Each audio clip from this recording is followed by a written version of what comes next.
Olá, viva! A minha dica de hoje é sobre um livro que eu considero de extraordinária importância quando nós estamos a falar sobre negociação. Há quem utilize a expressão negociação é uma arte ou a arte de negociar. Da mesma forma, o livro que eu hoje tenho para vos trazer e para falar um pouquinho sobre ele é A Arte da Guerra.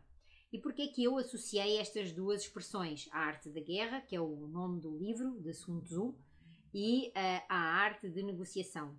Porque, na verdade, quando nós começamos a ler este livro, nós identificamos que a guerra, assim como a negociação, elas verdadeinha, elas não são arte, elas são estratégia, elas são técnica, elas são tática, elas são ferramentas, elas são planejamento, elas têm toda uma estrutura que implica nós nos debruçarmos muito mais do que aquilo que efetivamente temos vindo a fazer.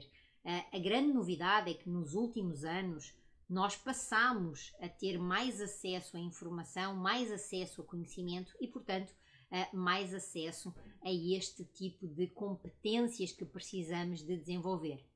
O livro, em particular, A Arte da Guerra, ele acaba por tratar ali, ou melhor, por trazer ali, de algum jeito, um tratado militar que acaba por ser um tratado militar da história atual que ainda nós vivemos, apesar dele dizer respeito a uma dinastia, a dinastia de Sung, de 960 a 1280. Então vejam como nós ainda estamos tão desatualizados. É efetivamente um clássico. A Arte da Guerra é um livro que pode ser considerado um clássico de negociação, um clássico sobre estratégia, que influenciou de uma forma profunda o mundo dos negócios. E é muito interessante, inclusive se vocês já viram, se não viram, aconselho também a verem o filme Wall Street. Ele é referido aí no filme, que data ali da década de 90 do século passado, onde nós trazemos a tomada de consciência de que nós precisamos de aplicar determinadas estratégias, ferramentas e planejamentos para solucionar conflitos no nosso dia a dia. E nós fazemos de uma forma inconsciente desde sempre, e a proposta agora, e em particular nesse olhar para a leitura deste livro, deve de ser com o objetivo de nós identificarmos que quando nós falamos de guerra, o objetivo a alcançar com essa situação que designamos de guerra é efetivamente a paz. Então, nesse binómio de guerra-paz, nós precisamos de entender mais uma vez que é necessário, neste momento em que já estamos, ou deveríamos de estar em termos de sociedade, mais evoluídos, mais desenvolvidos, que precisamos de parar com essa coisa do binómio e, no caso concreto, guerra-paz. Porquê? Porque é efetivamente desafiador nós tratarmos situações e soluções de conflito do dia a dia.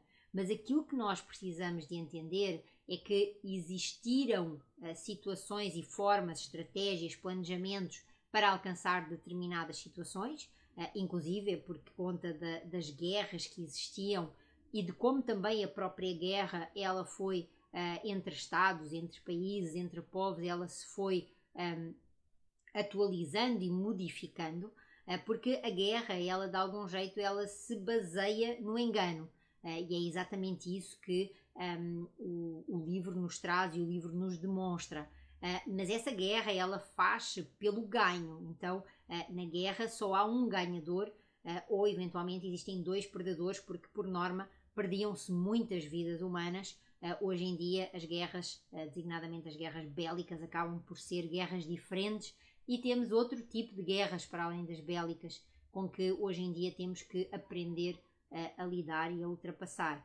E a outra questão é que a guerra, ela se, de algum jeito, ela adapta-se através da divisão e combinação de interesses e de necessidades. Então, de conversas, de tratos, de tratados, designadamente os tratados de paz que nós sabemos que foram feitos e que foram sendo construídos ao longo dos tempos. Então fica essa dica deste livro, A Arte da Guerra, porque ele traz-nos muitos ensinamentos, não só à forma como as estratégias e os planejamentos são colocados e implementados, mas essencialmente em relação àquilo que é o objetivo principal, que é alcançar a paz.